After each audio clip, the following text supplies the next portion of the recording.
বকেয়া বেতন সহ বিভিন্ন দাবিতে গাজীপুরে ঢাকা-টাঙ্গাইল মহাসড়ক অবরোধ করেছে একটি পোশাক কারখানার শ্রমিক ও কর্মকর্তারা। সকাল থেকে গাজীপুরের কালিয়াকৈরের চন্দ্রায় ঢাকা-টাঙ্গাইল মহাসড়ক অবরোধ করে বিক্ষোভ শুরু করে মাহমুদ জিন্সের কারখানার শ্রমিক ও কর্মকর্তারা।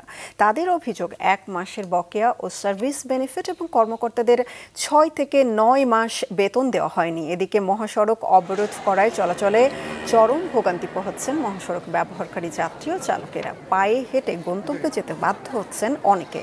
গাজীপুরের শিল্প পুলিশ জানিয়েছে তারা মালিক পক্ষ এবং বিক্ষুব্ধ শ্রমিকদের সঙ্গেও কথা বলে মহাসড়কে যান চলাচল স্বাভাবিক করার চেষ্টা করছে। আচ্ছা, 2 দিন ধরে রাস্তায় বসে হয়েছি, নাই খাওয়া দাওয়া নাই গোসল, খুব খারাপ অবস্থায় আছি আমরা। এটা থেকে আমরা মুক্তি চাই। মাছগুলো সব নষ্ট হয়ে গেছে, তো এখন মনে করেন যে রাস্তায় বসে রয়েছি, এটা তো একটা ভোগান্তি। আমরা ঠিকমতো অফিস আদালত করতে পারতেছি না। একটু আগে কিছুক্ষণ আগে আমার ভাইয়ের ওয়াইফ অসুস্থ, আমি নারী শিশুদের নিয়ে যাব, নিতে পারতেছি না।